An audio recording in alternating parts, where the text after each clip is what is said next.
Hello, hello. It's me, Emily Bron, host of the podcast Age of Reinvention: How to Find Freedom and New Life Purpose at Midlife. And today I have pleasure introduce to you my dear guest, my dear friend, Michael Misha Ovsichtcher and Tanya Dreizis. Welcome to our conversation. Welcome to my show. Thank you. We'll start from Misha. Misha, is it okay? I will use this name. I know that by this name you are very well known in our Russian speaking immigrant community in Toronto, and not only in Toronto. I need to introduce you to Michael Ovsichtcher, a university graduate in theoretical physics with PhD in applied computer science. Michael immigrated to Canada from Russia in 1998, IT professional who has worked here in Toronto in that capacity for 25 years and recently retired. Man of many interests and skills: science, astronomy, music, poetry, some writing and singing, guitar and piano playing, just to name a few. I would like to rewind the story about when you moved from Russia to Canada in 1998. It's significant change, a big transition for everyone, for families.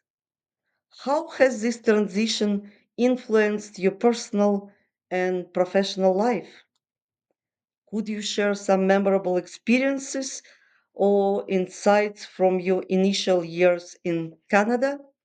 Sure, it's very memorable, of course. With no doubt, it was the most important journey for me in my lifetime. If you put into the historic perspective, one ancient journey from Egypt to Canaan led to the birth of one of the greatest nations in the history of civilization.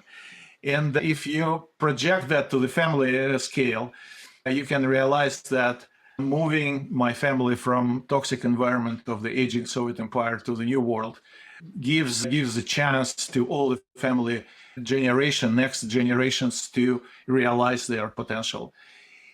And that what gives you the joy and pride. And to make it possible, the very first generation which moved has to work really hard to establish roots on the new soil. And that's why I have not pursued my scientific career in Canada. There were very little opportunities for a scientific career here. But rather, I used my coding skills, which I obtained while working scientifically. I used them to quickly find a job and support the family. Because since the initial years of the internet revolution, that was exactly when I came to Canada, getting the job in IT was pretty simple. I got it in 2 months. And on top of that, I was able to quickly establish good social ties with Russian speaking community and join the amateur singing club, which we lead now for over 24 years now.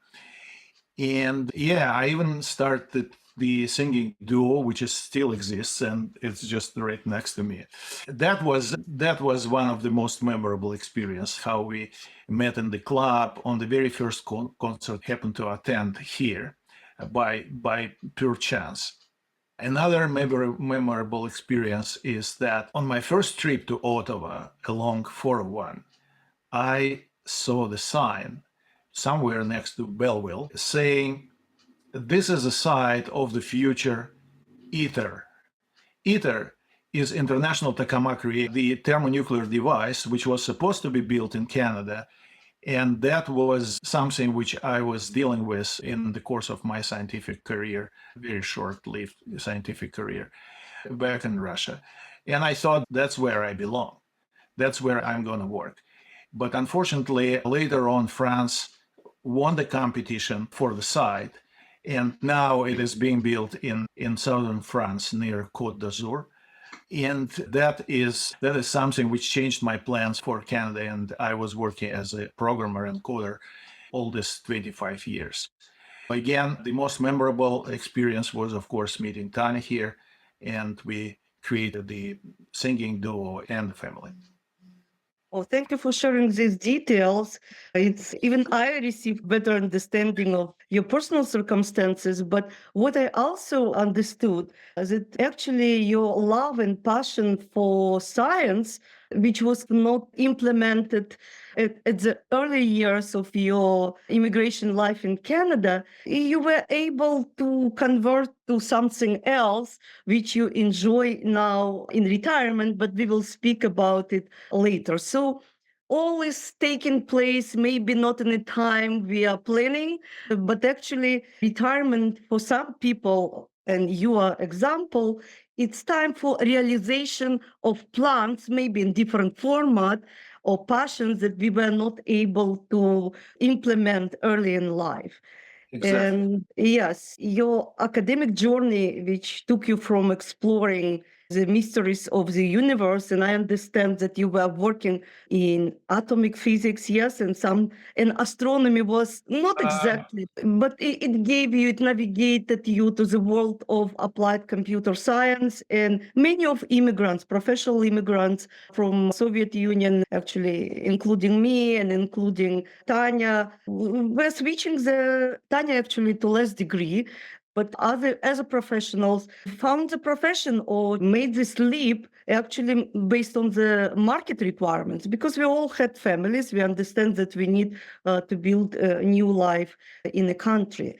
But what is interesting in your case, and not only in your, is that with all this, there was always time to develop and to keep the interest, lifelong interest that you have. And in your case, it's science, astronomy, music, songwriting, and poetry. Actually, I don't know at what moment in life you started songwriting and poetry. I believe even when you were young. So it's a really wide range of the interest. So how how did you balance these passions before when you were a full-time worker, and how they intersect in your day-to-day life? Yeah, when you are talking about the balance in the day-to-day life with many interests I have, it's not necessarily the balance I care about. Because equilibrium is not the most desirable state of mind for me. The thing is that you cannot create anything really exciting in the state of equilibrium. Equilibrium is a state of rest, right? So all the nature tends to go to equilibrium. Everything is falling down under the gravity and stuff like that. I'm not going to go deep into science of that. But to create something really exciting, really creative, you need to have the sense of excitement. Whatever it is. Is it a lecture on astronomy, or is it a song, or is it a poetry, or a piece of music, something else? So I prefer to be driven by the inspiration rather than work of the state of equilibrium. So that's my way of balancing things.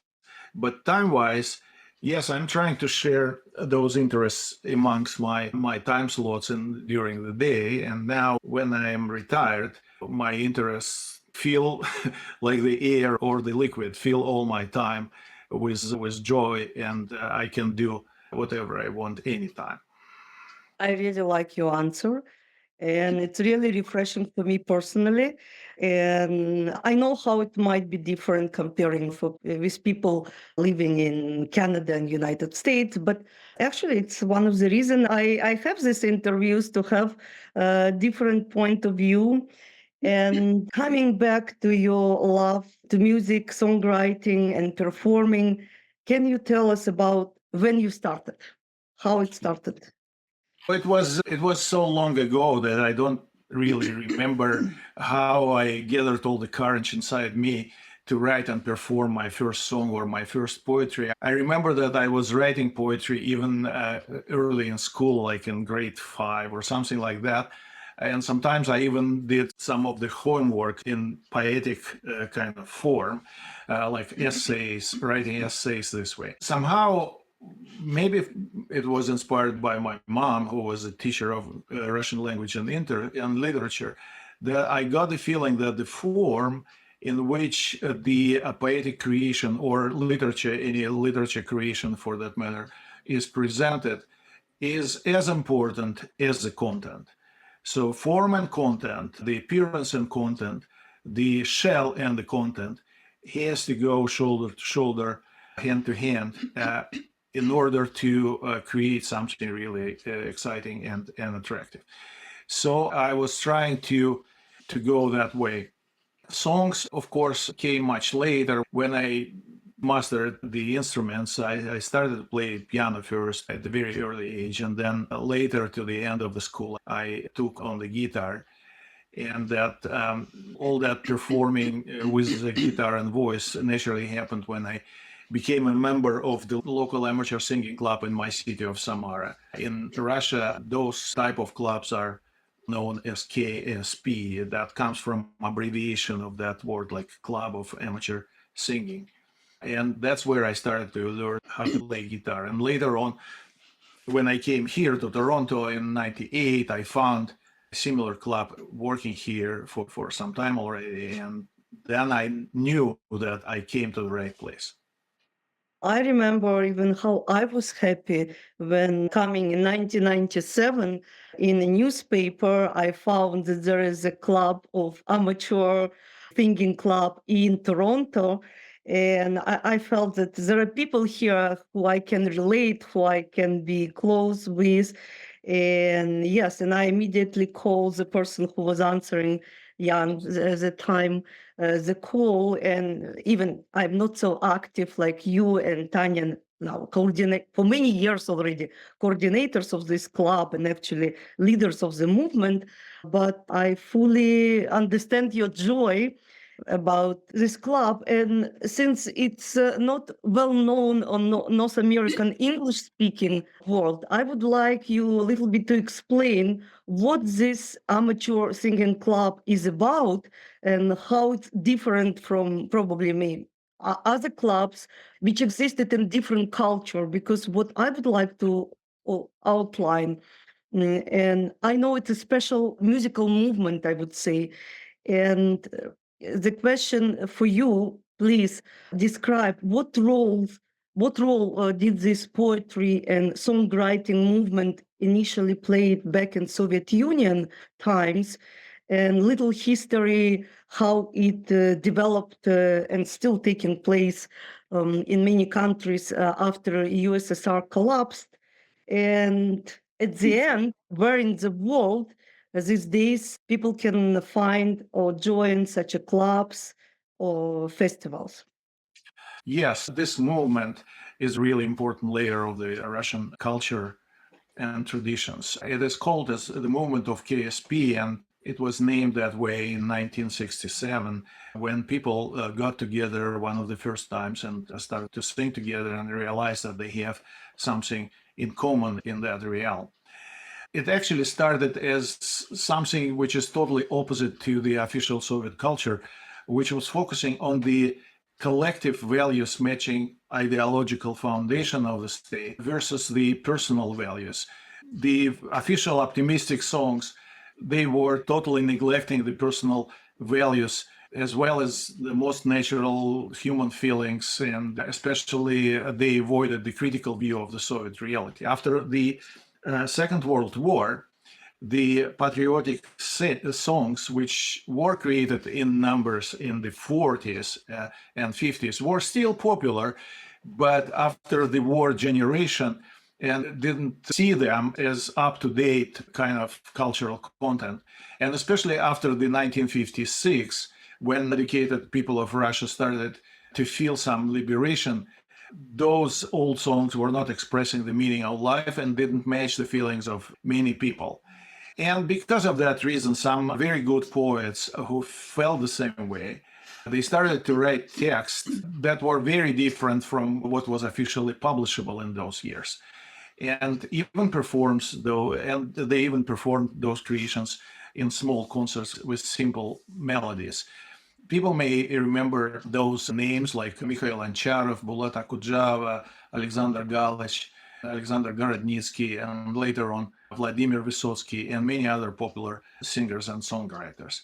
Some of those songs, some of their songs quickly became very popular in wide circles because they were talking to people's souls, and students and people of academic circles and young professionals started to get together and sing them, and that sparkled the creation of clubs and festivals across the whole country. The largest festival was so-called Grushin Festival in my city of Samara, where I was born. In mid 70s, the KSP clubs actually existed in almost every large city where there was at least one or two higher education institutions or universities, including, of course, my city and in Tanya's city of Novosibirsk in Siberia.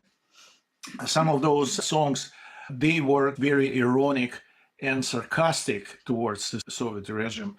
And the Communist Party authorities started to fight the movement, even close festivals, prohibit concerts and stuff like that. But you cannot prohibit something which is sung by millions. And with disintegration of the Soviet Union, when many educated people left the country for various reasons, those clubs were actually established everywhere in the world where Russian people cherish their cultural tradition.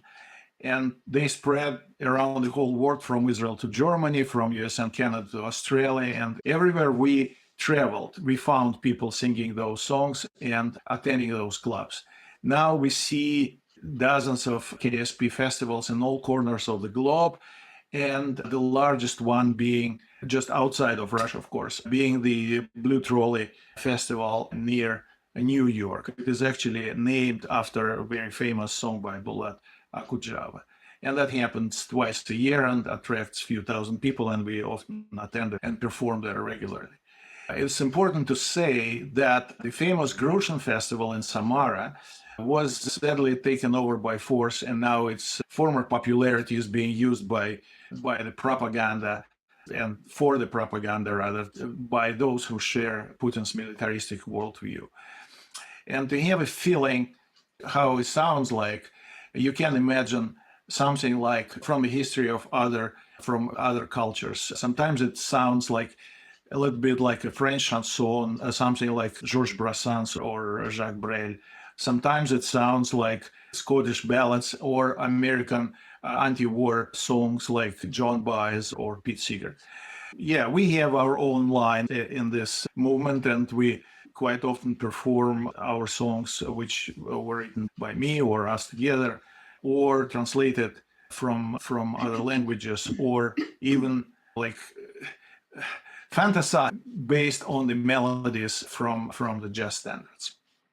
It's just amazing story, even for me, and I know about it. But when I'm thinking about how this movement spread all over the world where Russian speaking are living, and my question to you, because I believe that this movement belonged to our generation and the generation of our parents. What about new generation? How the next our children, maybe grandchildren, how they picking up, or if they picking up? Obviously, different realities, maybe different issues, but what you would say if it will be continuation of this movement? My question. That's a big question everyone in this movement has. Of course, our children has different eyes and different view of the world.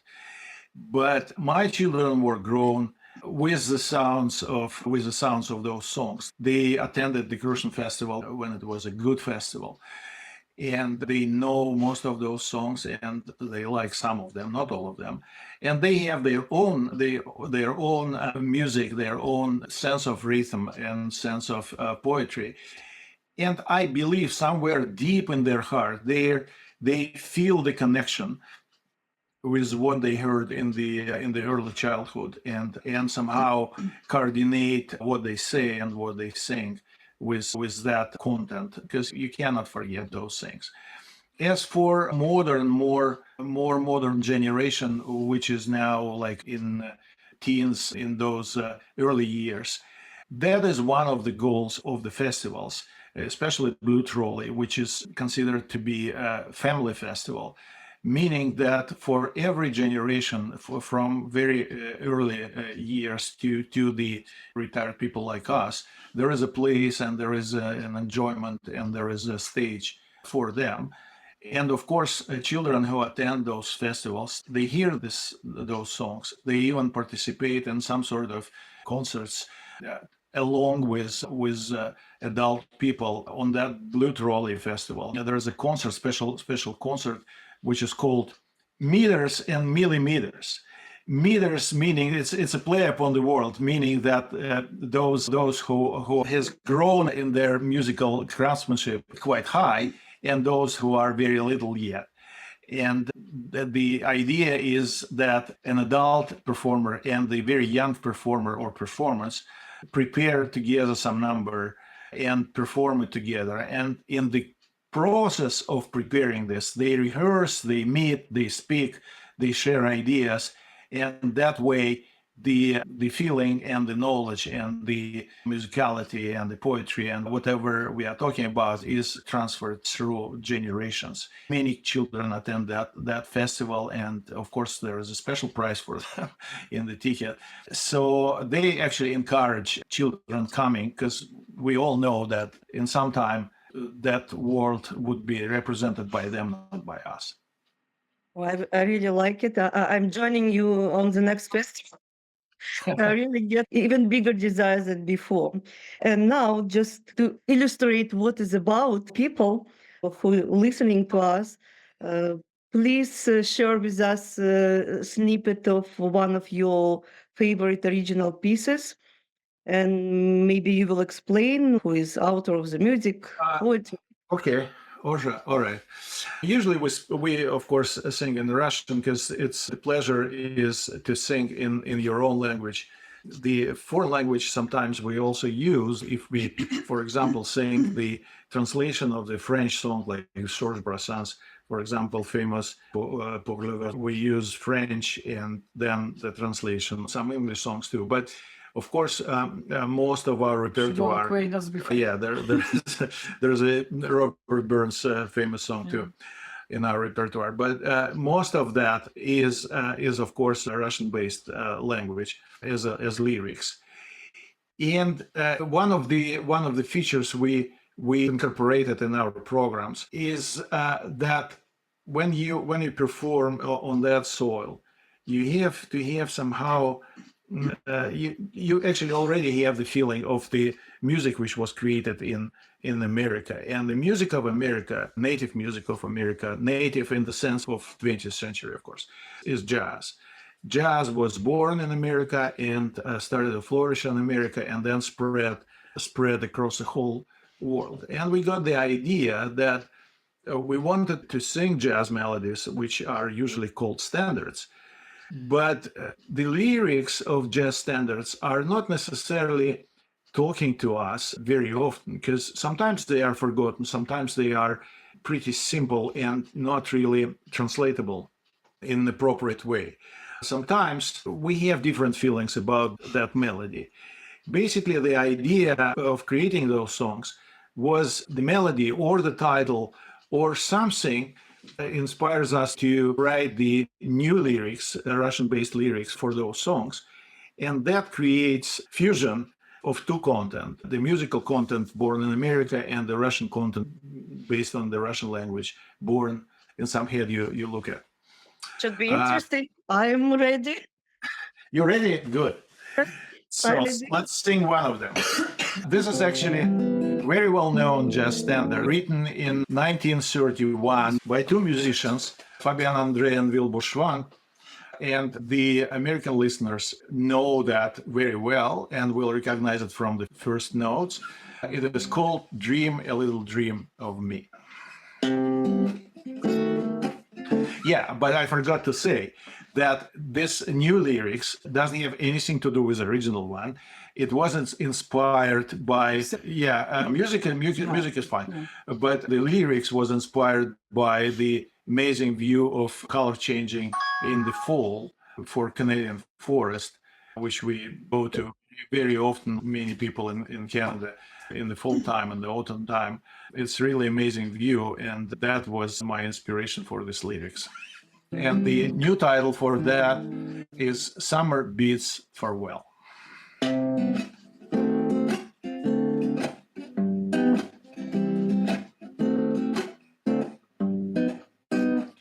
Свет неба голубого, блик солнечный лица дорогого, и шепот кленов в красных плащах. Лето говорит прощай. Напрасны уговоры, оно идет на дальние горы. Но этот день, как память о нем, ухраю на голубом. Давай поедем в лес пошуршать листвой вчерашних дней. Когда вернется лето опять, мы будем чуть грустней.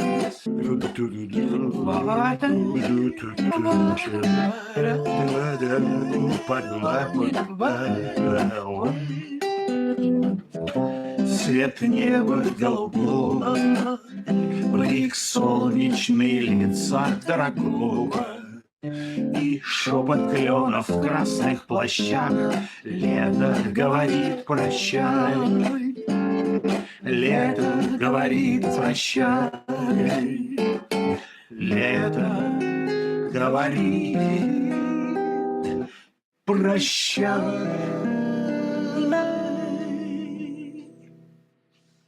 Thank you very much. Thank you. And I would like to outline that now it was performance by duet, white grand piano. We will speak about it a little bit later.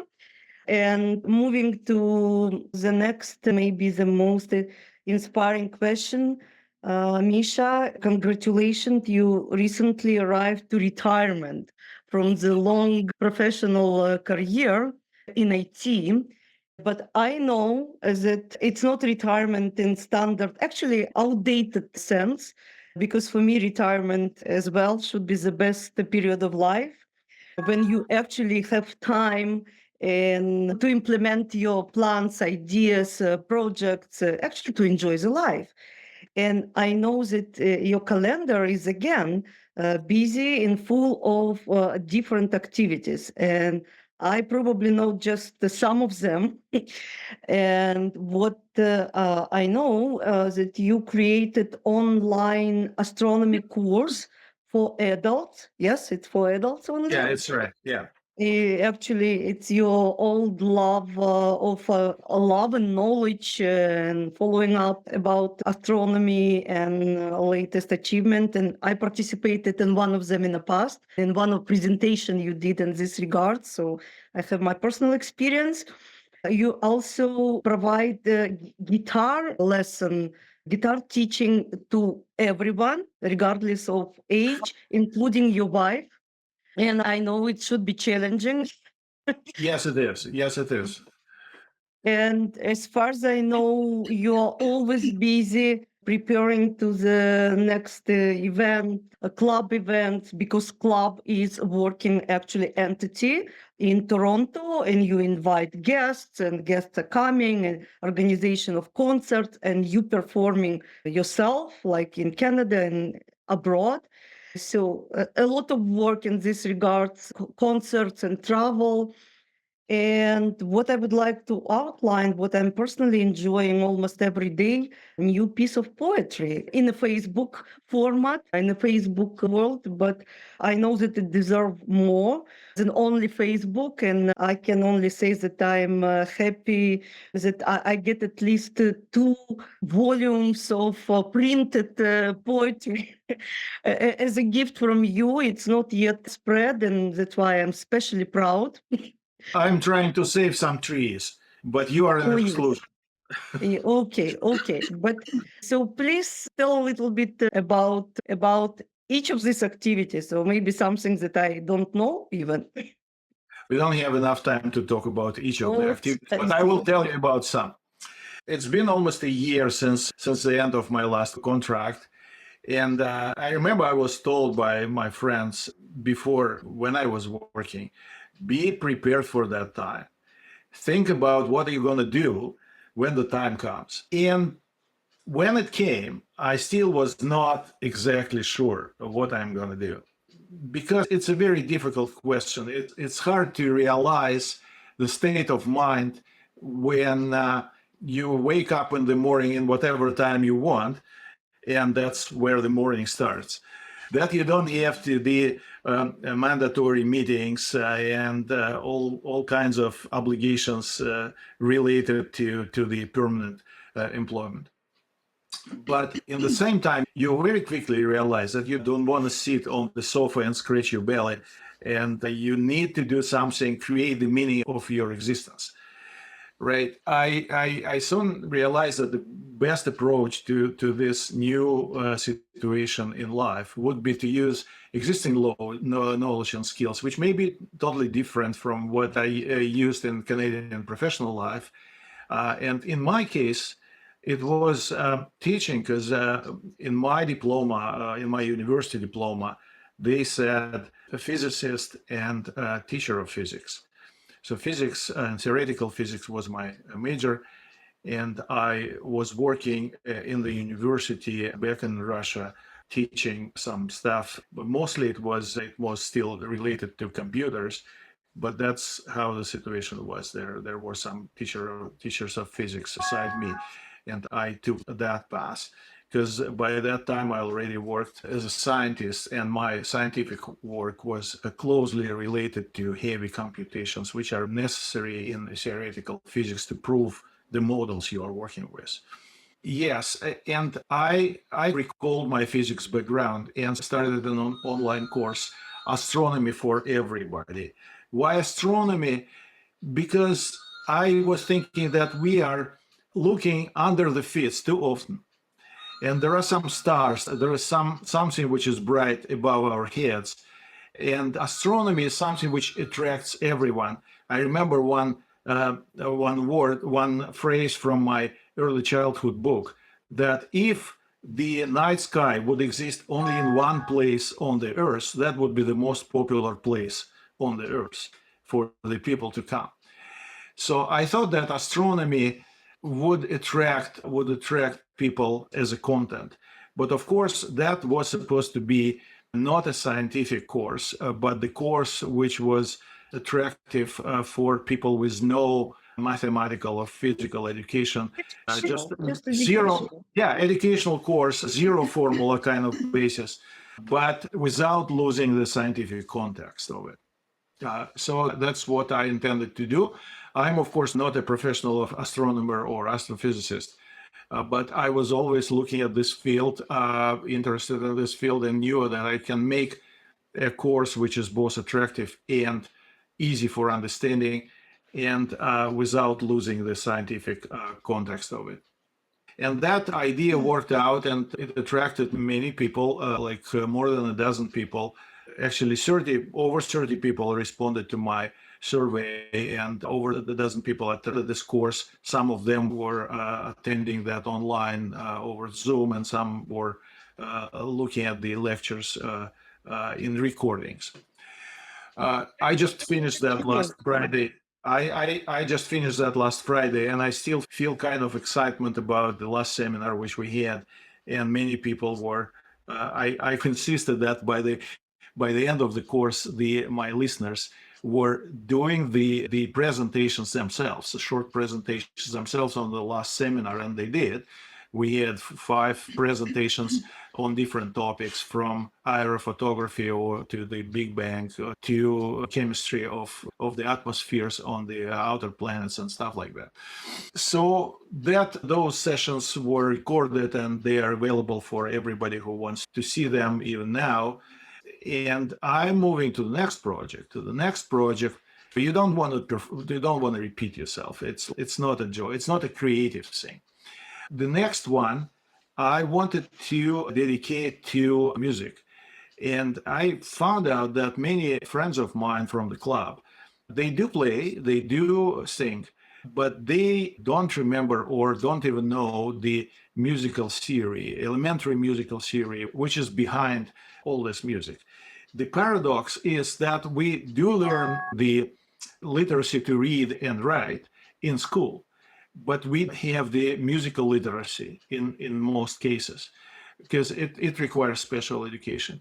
But nevertheless, many people are playing or singing with no idea about what kind of elementary theory stays behind those notes and behind those melodies and harmonies and rhythms. So that's what I want to talk to people a little bit and let them know that they may do better if they know this theory and they know how the chords are created and stuff like that. They can do better. I'm going to dedicate next course to them, and it will start in the middle of April.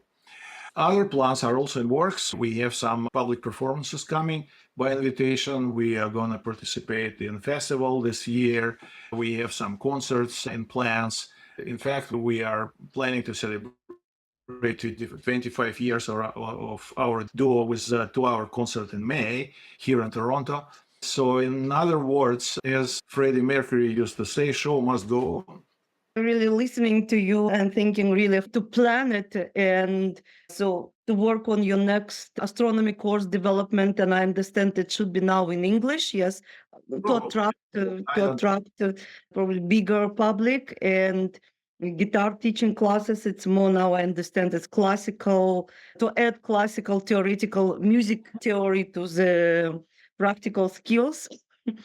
And yes, I think it's what keep people like you young, active for many years to come. Except for the gray hair. No, that is not affected by activity.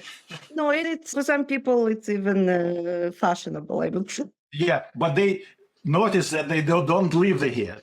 They don't leave, they stay. So far. Thinking about our generation, of people who are really thinking what I would do when I would retire, and some of them dragging with trepidation thinking about this time.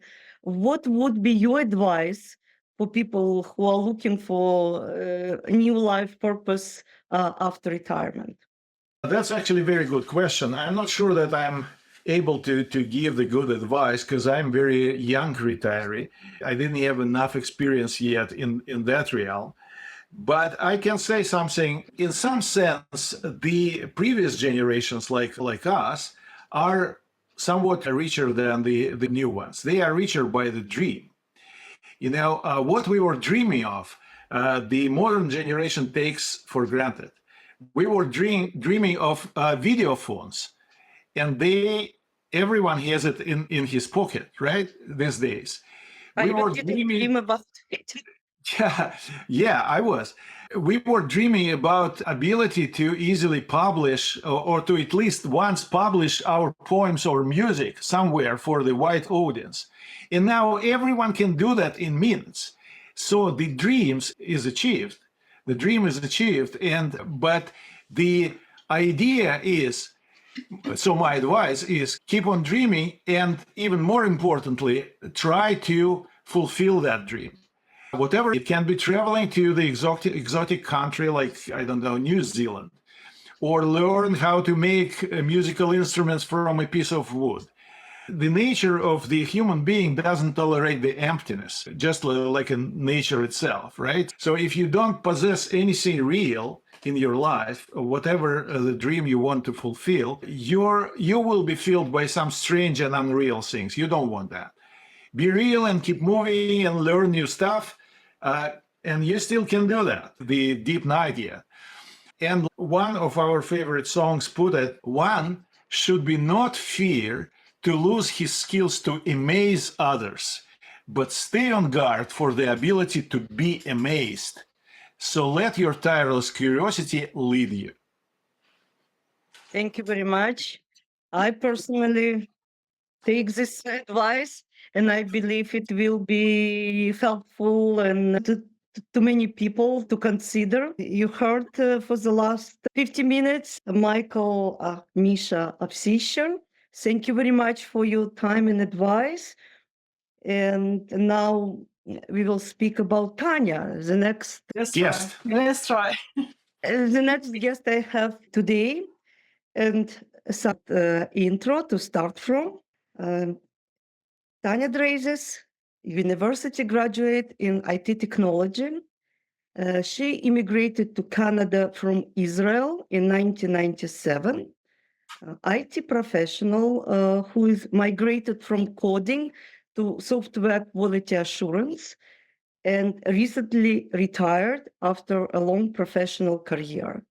In her private life, she has many interests, singing in academic choir and in duo with her husband, Misha, experimental cooking, listening to classical and jazz music, collecting vintage china, as example. And she's also coordinates with Misha the Toronto Amateur Singing Club, which actually it's a lot of work responsibility as well. And Tanya, please, let's start from your immigration story, which was a little bit different from Misha. You've had actually two immigrations, yes, behind you. Sorry, let's start from it. Okay, I left Russia for Israel in May 1990. And then, as everybody, almost everybody which has no knowledge of the language Hebrew, I started to learn it. And soon I found myself looking for something beside of only the learning the language. And I started to see if any musical amateur clubs or any musical choir maybe exists around. And very soon I found this, and from May to September, it's only a few months passed, and in September I already participated the chamber choir in some small town close to the same small town I lived there. Lived there that time. And singing is in this choir brought me closer to the local community. It's native speaking Hebrew people. It definitely helped me to improve my own language skills, which I only started to learn. This completely new language for me. And it also helped me in the future find the professional job using my professional skills, which I gained in the University of Novosibirsk Technical University. And at that time, I combined the codes and the course as it was previously in my previous life before the immigration. And the music was continued to be a very important part of my life. Then, after 7 years in Israel, I moved to Canada in 1997. And as previous immigration, I started to learn the language because English was not my second language in the school and university. It was German. After German, it was Hebrew. And English was only on the level which I could read some technical documentation and write the programs, actually, as a computer programmer. And this time, I also, after just 1 month, started to see how I can find some community speaking Russian and singing. Okay, I didn't find any amateur choir which I was affordable to pay membership for, but I found very soon, I found this club from the newspaper, the Club of Amateur Singing Club, Toronto Amateur Singing Club. At that time, there was no any social networking, and even the internet, it was very rare in the home use. And I found it in the newspaper, just small advertisement. Every Friday, we meet in some particular place, and we are singing some songs and reading the poetry. So after 1 month, I already participated in this club. And staying since July 1997 till today. It became not only my hobby, it became my passion and my help and my atmosphere, which I found very helpful, and especially in some new environment, new country, and new community. not only helpful for us, but also helpful for other people for coming Yes, to the this club. I will say about this maybe later. Yeah, what is a club for me, for us, for me and my husband. But now about my career as a professional, I also found after I started a little bit better speaking in English, then I found my first job after maybe 8 months or something in Canada. And since that, I had my professional career growing, and I finished it just last year, actually. And it's not correct to say professional career or musical career. As a computer programmer, I could meet my adventure in coding, but at the same time I was participating in the club. And 8 years ago, my friend Mariana and I created the academic choir, Russian speaking. And now it's already 8 years we are singing together, and we have different kind of people coming and leaving, and we make together some projects. And very soon we will have a musical festival Soul in May, and which maybe will be more advertised in Facebook. And I can invite everybody who have a passion of hearing or singing academic music, some beautiful anything, any music. Come and see what was in May, from May 4 to May 12. And the choir is led by the professional conductor, of course, professional yeah. musician, right? Yeah. So that Yeah. gives it the professional level. Of course. So actually, in your case, your love to music and singing helped you in the first immigration, actually, to find a new community, to be part, to learn language, and to get work, at least first workplace. And as far as I understand, in Canada, actually, it was this key who opened doors in your new life in Canada, correct? And so it's really part, this passion became very important part of your life. And it's just wonderful to have such a talent, and actually which helping you to navigate the life in different life stages. And even now, I understand, especially now, when you have more time, you can devote more time and love to the thinking. But with all this, I know that the music and singing, it's not only your passion, that you have some others. And I personally heard about your culinary successes from other people. And I know that you like it, and probably Misha can confirm that it's Well, really I perfect. like it more. I like it more. Yes. And so I've heard that you're quite maestro in the kitchen and experimenting with different flavors and recipes, like an artist, musician. So what are you working on now in this direction? What adventures in culinary skills you developing now? And please share with us. You know what, passion and some art, it's probably obvious to me as too pathetic definition of my culinary skills. I love to cook day to day for my family, which now only two people, my husband and I. No, we have the dog. No, I also like to cook for our friends when we get together. And yes, I try to invent some original recipes by myself. Especially, I like to invent some salads and appetizers. There are probably tens of my repertoire. I was always sorry for interruption. I was always amazed how she remembers like hundreds of different salads, the recipes, which I can't remember the pin number or can remember the address, the internet address, but I can't remember the recipe for the salad. Same for me. I cannot remember any physical formulas. I can remind myself. I learned it somehow long time ago. I cannot remember this, but this is so simple. You have some set of products, set of produce, and you can do it for whatever you feel. Yeah, every recipe is very, Yeah, every recipe is very simple. You have the right products and you put them in the right proportion in the right order. And that's it. That's done. It's what I'm talking about. The most adventurous dish I prepared, it was beef bourguignon for our wedding dinner with Misha. We made this party at home, and I decided to prepare something very special. I found it in the French culinary book, which Misha gave me previously for some birthday, as a birthday gift.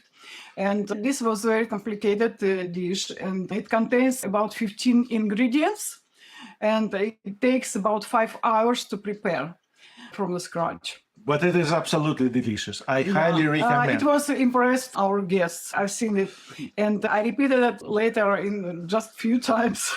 But that is not a day-to-day dish. But I can say it correlated it's correlated directly with my IT precision.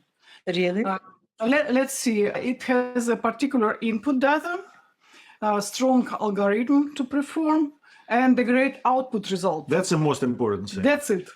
What about creativity? Creativity, of course. It's like each program, it should be creative. It is creatively written, but there is no space for the error, no debugging at all. No. It's okay. The experience gives you not to put any bugs in this dish. Yeah. So I understand Misha actually is the first who takes this experiment, who tests. It's a quality assurance section. Yeah, I'm quality assurance. I'm a tester. I'm a tester and the taster. No, I think it's the best type of testing and tasting coming from Tanya. But again, with all this and your other interest, you collecting vintage china, and it sounds like a journey, separate journey by itself. And I know that probably each piece has its own history, actually how to find this piece. And tell a little bit about this. How you get this interest, from what? I was grown in a not rich family, and our festive, beautiful china was presented as a small tea set, which my mom used very rare in some special occasions, and storing it mostly in the china. And my sister and I always liked to read the culinary books. Okay, not only, but this also in the childhood, let's say. It were so nicely presented, and it had so nice porcelain dishes and tea sets and so on. And we just dreamed to have it someday when we would be grown, we would be adult, and we had our own home, had something beautiful. And I started, okay, I forgot about this for a long time. It was not the time for collecting something like this. But I started collecting china here not long ago, about 6-7 years, maybe. And it's not only the collecting. I combine it with learning the history of porcelain in North America, France, England, Germany, Japan.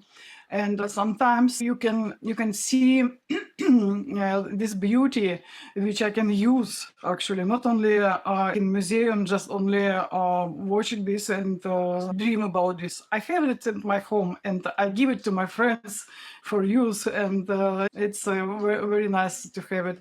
And the oldest cup and saucer in my collection is at least 100 old. 100 years. 100 years old. Pieces do that? How many pieces do that? It's how I know about this 100 years old. Almost every nice porcelain china means the porcelain.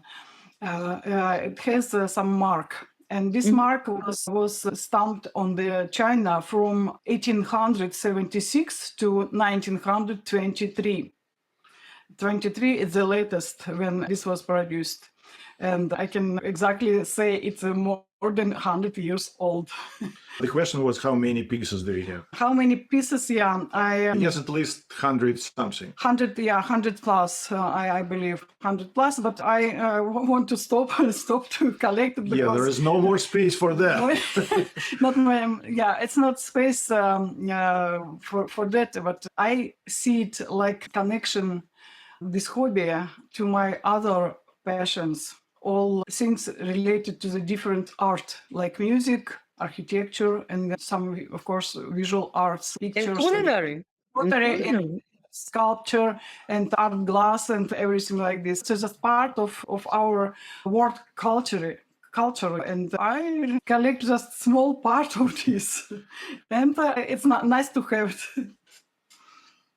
I can say that even the good tea tastes better in the good china. Absolutely, absolutely. It's known. So I wish you will get, and you're getting every day the pleasures from these small things. It's actually part of life. What make it Actually, we are better. since we are living in English-speaking and English tradition country, it's nice to be part of this, to have a part of this culture to your home, directly to your home.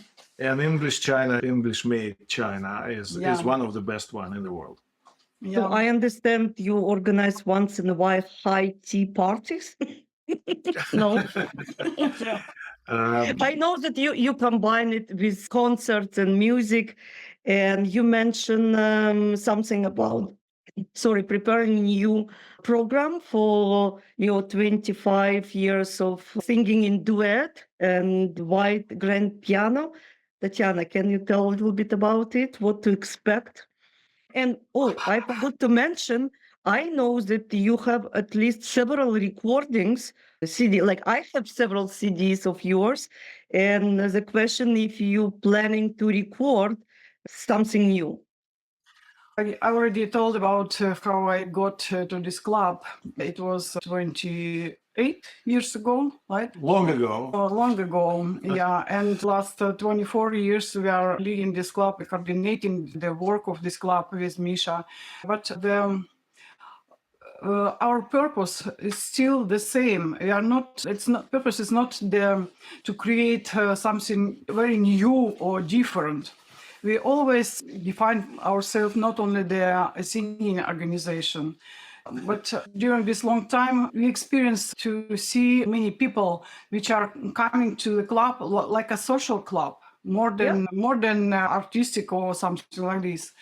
And this is a Russian-speaking people which are coming and looking for some community in a new environment, new country, new languages, and new maybe a part of culture. But they found us because it's some kind of nostalgia for the previous life, previous friends which are left behind.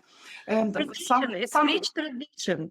Yes, yeah. And by the way, you reminded me that it's singing and the compositions that you created over the years, and I was part of as a public, I believe in almost each of them, and poetry, and giving stage to the local poets or poets who come to Toronto and Canada. So it's really big work in different directions. Yes, it was a social network before the Facebook. Oh yeah, and it was live, not virtual. Yeah, some people found the good company for speaking the same language. Some met their closest friends, which are staying for a long time ahead, and they just maybe found the second half. Husband and wives. Oh, yeah, some pairs which became the family coming from those meetings like us. Yeah, and the social role of this club is probably more important for us and more important, I would say. More than concerts, more than personal recording or anything. Even though we do have our personal concerts and personal recordings, and you're right, we recorded 3 CDs, but Nobody Yeah. listens CDs anymore. We do that on Zoom every week, and we Yeah, sometimes that's what I really wanted miss. to say. In Yeah. the recent pandemic time, we continued to meet every Sunday for 2 years. Very- And now when we are meeting offline, we are meeting every second Sunday in our club in Shepherd Park. But when we wanted to try it, to close our Zoom meetings, people were not agree, because it's also became part of not only the Toronto people or Toronto or area when they can come to the club and live. Okay.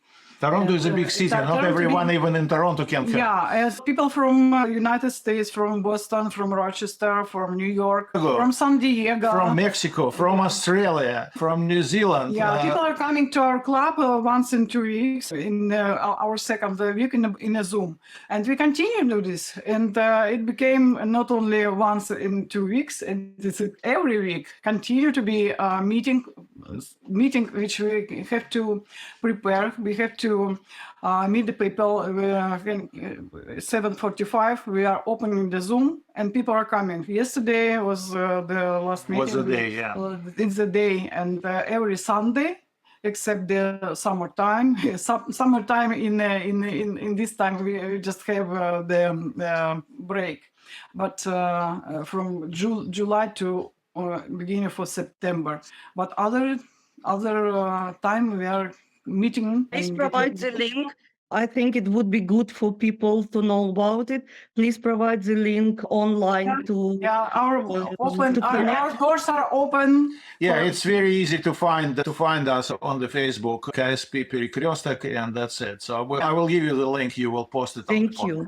Yeah. Yes, thank you very much. But with all this, you mentioned that it will be a live concert for people who can come. Yes, we prepare now the live concert, which we had a program already combined, but we have to rehearse it and to prepare some additional, maybe something additional, maybe not, we'll see. But it will be in the 17th of May, our own concert, and everyone.